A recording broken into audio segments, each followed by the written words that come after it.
You're standing in your basement. You see it. That crack running down the concrete wall like a scar. Maybe it's been there for years. Maybe it just showed up after the last freeze. And every contractor who walked through told you the same thing. $8,000 minimum to tear it out and pour new. But there's a $2 liquid sitting on a hardware store shelf right now that seals that crack permanently. Not patches it, seals it forever. And the Amish have been using it since before your grandfather was born. The first time I saw it was in a root cellar outside Mount Hope, Ohio. An old Amish farmer named Jonas was running his thumb along a concrete wall poured in 1948. No cracks, no moisture, nothing. And he laughed when I asked him what sealer he used.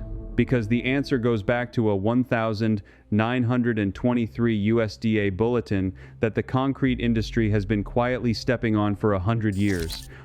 By the end of this video, you'll know exactly what that $2 liquid is, how to mix it, and how to apply it this weekend, even if your house was built in 1962 and the cracks are already there.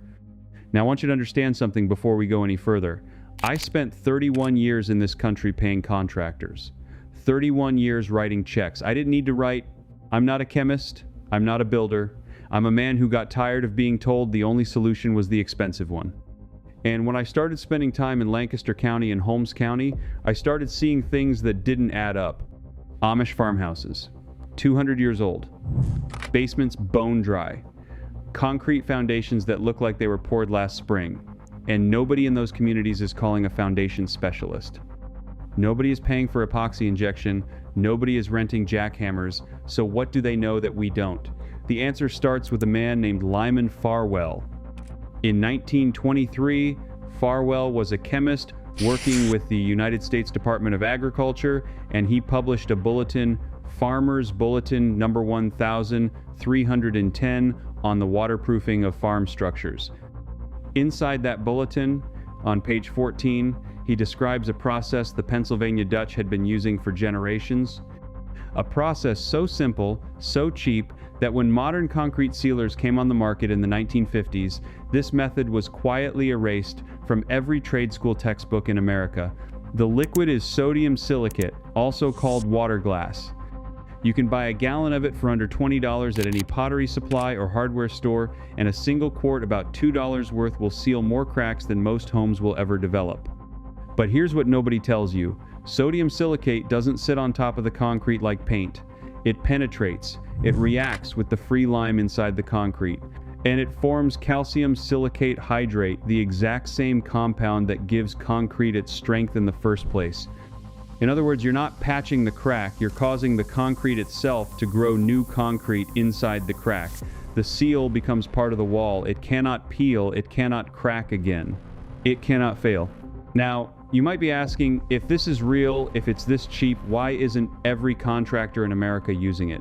Why did the man who quoted me $8,000 never mention it? And that's where this story gets uncomfortable. Because somebody benefited from your ignorance. Somebody made sure this information stayed buried.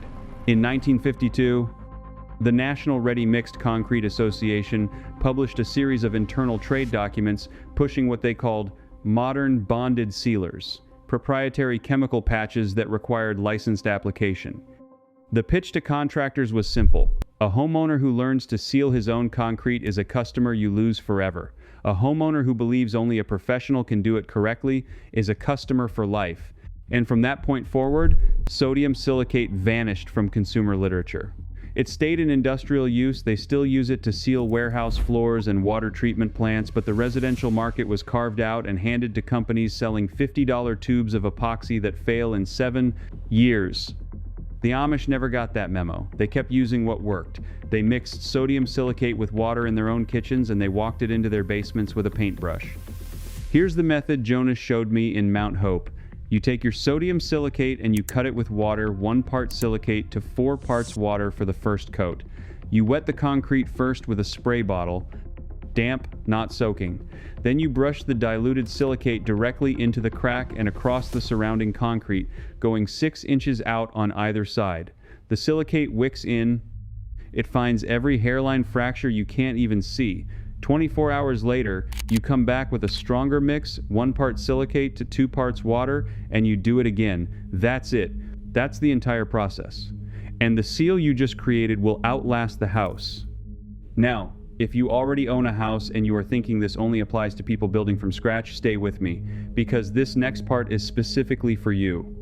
Most of the homes watching this video right now were built between 1955 and 1979. Poured concrete basements, block foundations, some of them have been leaking for 30 years, and the conventional wisdom is that once a crack has formed, once water has been getting in for a decade or more, you have to excavate the outside of the foundation and apply membrane waterproofing from the soil side. That's the $8,000 quote. That's the contractor's bread and butter. It's also not true. Sodium silicate works on old concrete, it works on cracked concrete, it works on concrete that has been wet for years. Because the free lime inside that concrete is still there, still reactive, still waiting. The chemistry doesn't care if the wall was poured yesterday or in 1961. As long as there's calcium in the cement, the silicate will find it and bond with it. Here's what I want you to do this weekend. Walk down into your basement with a flashlight. Find every crack you can see. Mark them with a pencil.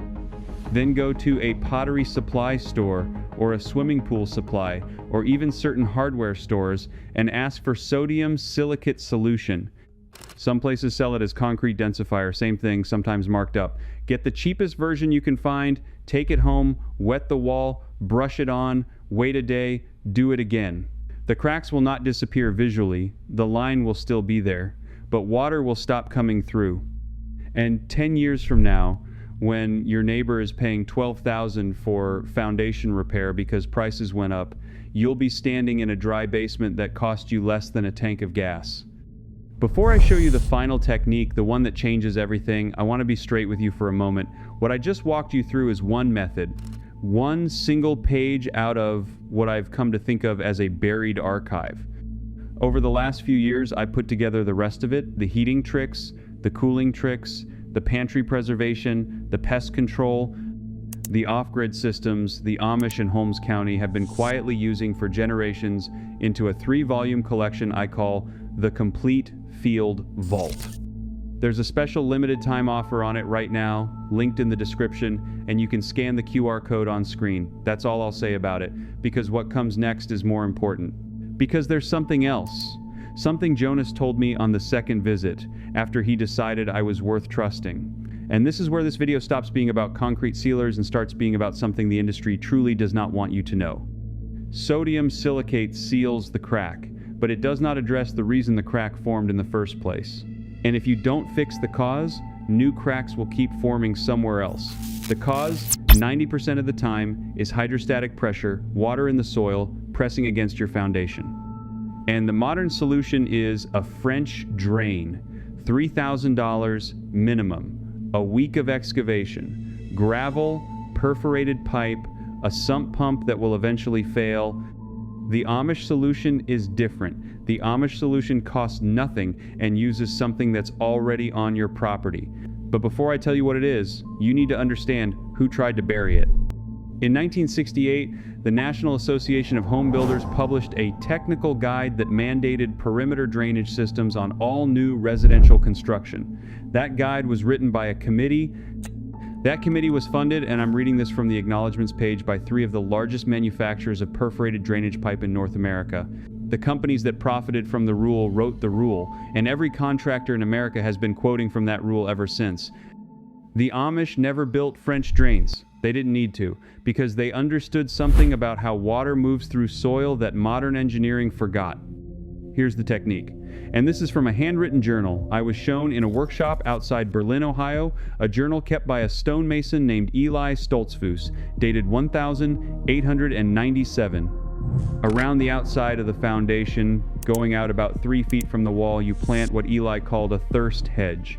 Specifically, you plant Comfrey symphytum officinale, a common medicinal herb with a taproot that can grow 15 feet deep. Comfrey drinks water like nothing else in the plant world. A mature Comfrey plant will pull up to 40 gallons of water per week out of the surrounding soil during the growing season. You plant a row of Comfrey 18 inches apart all the way around your foundation, and within 2 years, that Comfrey hedge is doing the job of a French drain. It's pulling the hydrostatic pressure away from your wall, it's drying the soil that was pressing on the concrete, and every spring, you cut the Comfrey down, lay it on your garden, and it becomes some of the best fertilizer on earth. Cornell University confirmed this. In a 2011 soil science study out of their agricultural research station, they measured soil moisture levels around foundations planted with Comfrey versus foundations with no plantings. The Comfrey perimeter reduced soil moisture against the foundation wall by 62%. 62%. That's the difference between a wet basement and a dry one. That's the difference between cracks forming and cracks never forming again. $2 of sodium silicate for the cracks you have, a row of Comfrey for the cracks you'll never get, total cost under $50. Total time, 1 weekend to seal, 1 growing season to establish the hedge. The contractor who quoted you $8,000 never mentioned either one, because he can't. Because his entire trade is built on the assumption that you don't know what Jonas knows. That you don't know what Eli Stoltzfus wrote down in 1897, that you don't know what Lyman Farwell published in 1923, but now you do. What you just learned didn't come from a magazine. It didn't come from a YouTube tutorial. It came from a USDA bulletin that's been collecting dust for 100 years, a Cornell study that nobody promoted, and a stonemason in Berlin, Ohio, who wrote down his methods in a leather journal before the turn of the last century. This knowledge was always yours. Somebody just made sure you couldn't find it. If you are the kind of man who believes that real knowledge has been quietly pushed aside to protect someone else's profit, you already know what to do next. I want you to do one thing for me before you close this video.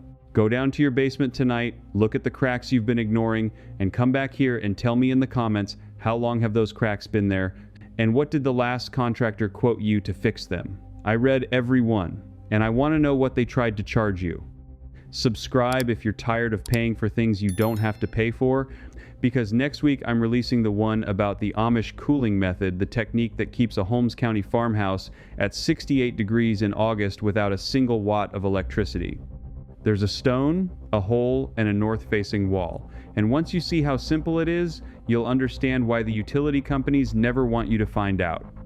But before we go there, I need to tell you the rest of what Jonas told me that afternoon, because I left some of it out, and the parts I left out are the parts that matter most. We were sitting on the back porch of his workshop when he reached under the bench and pulled out a second journal. This one wasn't Eli Stoltzfus's. This one belonged to a man named Amos Yoder, who worked the limestone quarries outside of Millersburg from 1908 until he died in 1954. Amos kept records the way some men keep prayers. Every batch he mixed, every crack he sealed, every failure he had, written down in pencil that's now so faded you have to tilt the page toward the window to read it. Jonas inherited the journal through his wife's side of the family. He said he'd never shown it to anyone outside the community before, and I want to be careful about what I share, because some of what's in there is personal. But the technical parts, the parts about the silicate mixtures and the curing times, those he wanted out. He said it was time. Amos Yoder figured out something in 1931 that the commercial concrete industry still won't admit to this day. He figured out that the ratio of sodium silicate to water matters less than the temperature of the substrate at the moment of application. He wrote it down like this, and I'm reading directly from the page. Cold stone drinks slow. Warm stone drinks fast. A crack at 50 degrees takes 3 coats. A crack at 70 degrees takes 1. Do not apply when the sun is direct on the wall. The skin forms before the body soaks.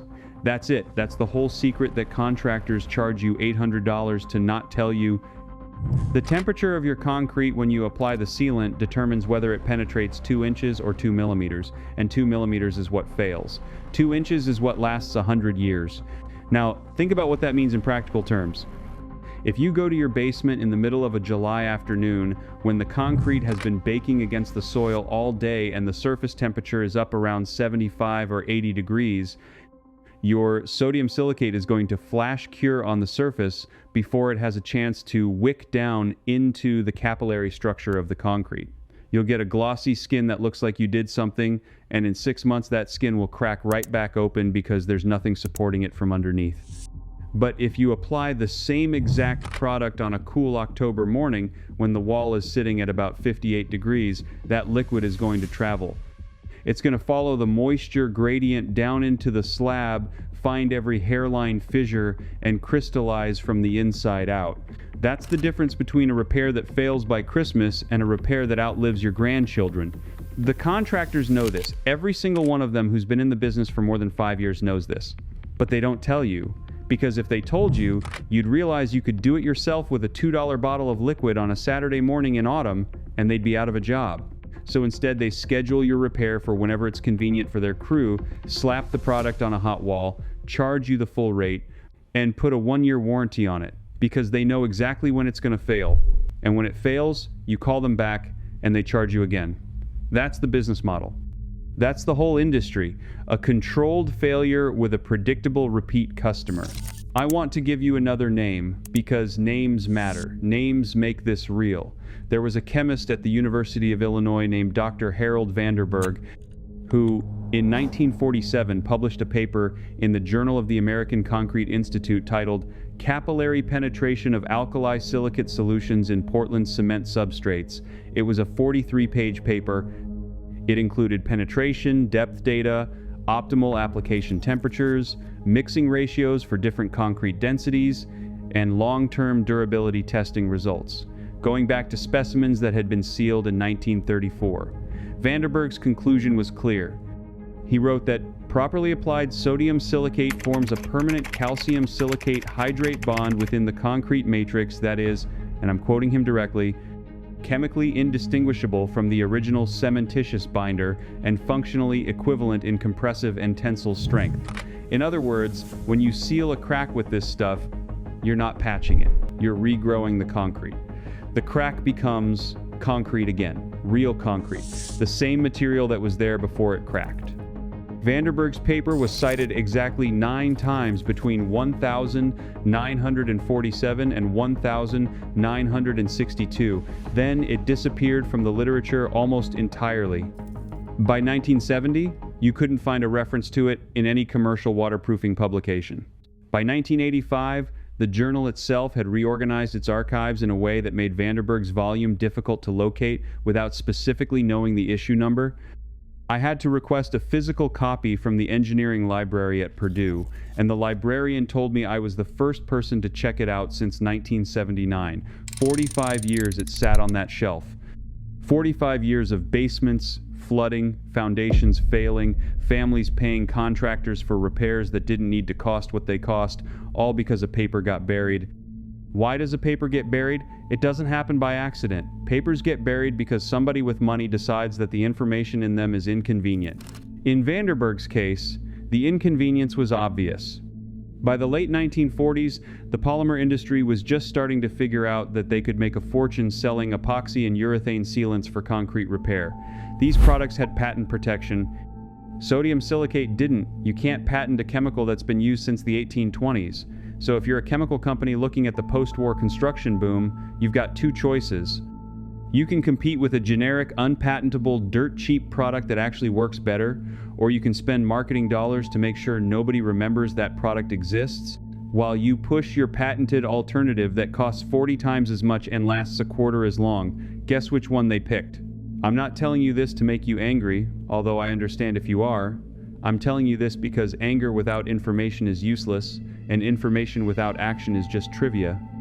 So, let me give you the action. Let me walk you through exactly what Amos Yoder would have done if he was standing in your basement right now, looking at the crack you've been ignoring for 3 years. First, he would clean it. Not with a chemical degreaser, not with a pressure washer. He would take a stiff bristle brush, the kind with brass or stainless wires, and he would work the crack from end to end, getting out every bit of loose material, every flake of paint, every speck of dust. He'd do this dry, then he'd take a shop vacuum and pull the debris out of the crack itself, getting the vacuum nozzle right against the opening and letting it suck whatever loose particles are sitting down in there. This step takes about 10 minutes per linear foot of crack, and most people skip it, and that's the #1 reason their repairs fail. The silicate can't bond to dust. It can't penetrate through debris. You have to give it clean concrete to work with. Second, he would check the temperature. He'd put his hand flat against the wall and hold it there for about 30 seconds. If the wall felt warm, he'd come back in the evening. If it felt cool, like the inside of a spring house, he'd proceed. If you want to be more precise, you can use a digital infrared thermometer, the kind that costs about $20 at any hardware store. And you're looking for a surface temperature between 55 and 65 degrees Fahrenheit. That's the sweet spot. That's the window where the silicate moves through the concrete like water through a sponge instead of sitting on the surface like paint. Third, he would mist the crack with clean water. Not soak it, mist it. A garden sprayer set to fine, 2 or 3 passes along the length of the crack, just enough to dampen the surface and pre-wet the capillaries. This is the step that Lyman Farwell wrote about in his 1923 paper. He found that pre-wetting increased penetration depth by an average of 240%. 240%. That's not a small difference. That's the difference between a sealant that goes a 1/4 inch deep and a sealant that goes nearly an inch deep. And the only ingredient is water. Free water from your tap, applied with a sprayer that costs $8. Fourth, he would apply the sodium silicate, slowly, with a low-pressure pump sprayer, or, if the crack is wide enough, with a small artist's brush worked directly into the opening. The goal is saturation, not coverage. You want the liquid to disappear into the concrete as you apply it. If it's pooling on the surface, you're applying too fast, or the wall is too warm, or the crack is too clogged. Slow down. Let it drink. Amish wrote that a good application sounds like nothing, looks like nothing, and feels like nothing. The wall just gets a little darker for a few minutes, and then it goes back to looking dry. That's what you want. That's the sound of a permanent repair. Fifth, he would wait. 24 hours minimum, 48 hours preferred, before applying a second coat. And here's where most modern instructions get it wrong. They tell you to apply a second coat immediately while the first coat is still wet. That's wrong. That's backwards. The chemistry of sodium silicate reaction with calcium hydroxide in concrete takes time. The crystallization happens over hours, not minutes. If you apply a second coat too soon, you're just diluting the first one. You're undoing your own work. Wait, let it cure. Come back the next day or the day after and assess. If the crack is still visible, apply a second coat. If you can see daylight through it or feel air moving, apply a third. Most cracks will seal completely after 2 coats. Some need 3. Almost none need more than that. Sixth, and this is the step that separates the amateurs from the people who actually know what they're doing, he would test it, not with his eyes, with water. He'd take a hose and run it down the outside of the foundation right above where the crack is on the inside for about 15 minutes. Then he'd come back inside and check. If the wall is dry, the repair is done. If there's any seepage at all, even a damp spot, the repair isn't finished, and he'd apply another coat. This is how you know. This is the only honest test. Anything else is just hoping. Now, I want to address the people who are watching this and thinking, this sounds too simple. There has to be a catch. There isn't a catch. The catch is that it's been hidden from you. The catch is that you've been told for 40 years that concrete repair requires specialized equipment, specialized training, specialized chemicals, and a specialized contractor. None of that is true. It was never true. The Romans did this with materials they dug out of the ground. The Amish do it with a bottle from a feed store. Cornell published the data in 1923. The USDA distributed bulletins about it through the 1940s. Every piece of this knowledge existed in public and then was slowly, deliberately, methodically removed from the conversation until 2 generations of American homeowners grew up believing that fixing a foundation crack was somebody else's job. Let me tell you about a woman named Margaret Halverson, because her story is the reason I started looking into this in the first place. Margaret lives in a small farmhouse outside of New Glarus, Wisconsin. She's 73 years old. Her husband passed away in 2019, and she's been living on a fixed income ever since. In the spring of 2022, she noticed water coming in through a crack in her basement wall. She called 3 contractors. The lowest bid was $4,200. The highest was $11,000. She didn't have $11,000. She didn't have $4,200. She had about $300 in her savings account and a Social Security check that came on the 3rd of every month and was gone by the 20th. She called her son, who lives in Minneapolis, and her son did what I want you to do. He started researching. He found Lyman Farwell's paper.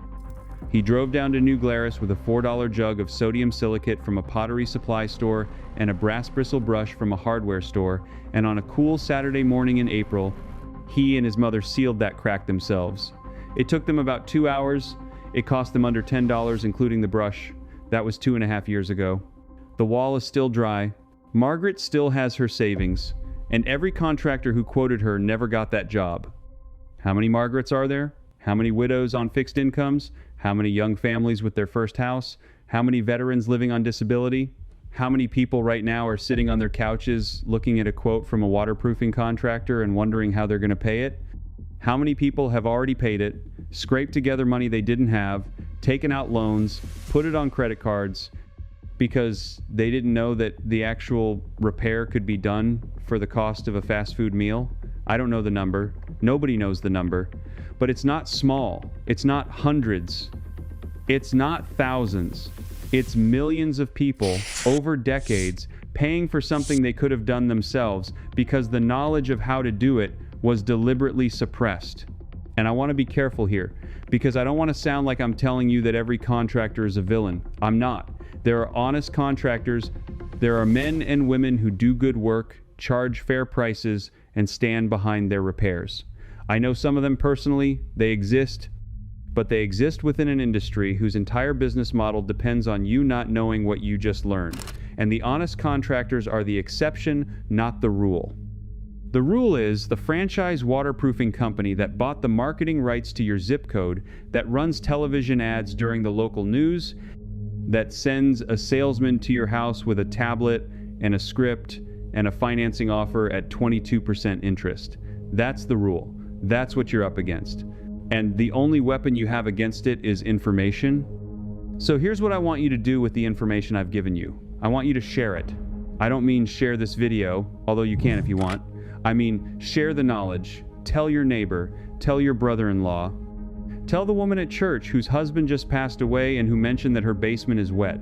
Tell the young couple who just bought their first house and is panicking about the inspection report. Tell people, because this is how we take it back. This is how we undo what was done. The knowledge was always supposed to be free. The methods were always supposed to be common. The only reason they aren't is because somebody made a decision decades ago that there was money to be made by hiding them. And the only way to reverse that decision is for enough of us to refuse to participate in it anymore. Jonas told me one more thing before I left his workshop that afternoon. He said his grandfather Eli used to tell him when he was a boy that a man who knows how to fix his own house is a free man, and a man who doesn't is a tenant in his own home, no matter what the deed says. I've thought about that line a lot since he told me. I've thought about how many of us are tenants in our own homes. How many of us look at a crack in a wall and don't see a problem we can solve, but a bill we can't afford? How many of us have been trained over the course of our entire lives to believe that competence is something you hire, not something you have? That's what they really took from us. They didn't just take the knowledge of how to seal a crack. They took the assumption that we could. They replaced it with a phone number. And every time we call that phone number, we confirm to ourselves and to them that the trade was a fair one. It wasn't. It was never fair. And every time you do something yourself that they told you you couldn't, you take a piece of it back. I want you to take that piece back tonight. I want you to go down to your basement with a flashlight if you need one, and I want you to look at the crack you've been ignoring. Really look at it. Trace it with your finger. Notice where it's wide and where it's narrow, where it's wet and where it's dry, where the previous owner tried to patch it with caulk and where the caulk has failed. Get to know it, because tomorrow or this weekend or the next cool morning when the wall feels like the inside of a spring house, you're going to fix it. With a $4 bottle from a pottery supply store, a brass brush, a garden sprayer, and about 2 hours of your time. And when you're done, you're going to test it with a hose. And it's going to hold. And every time you walk past that crack for the rest of your life, you're going to remember that you did it yourself, and you're going to remember what it felt like to take that piece back.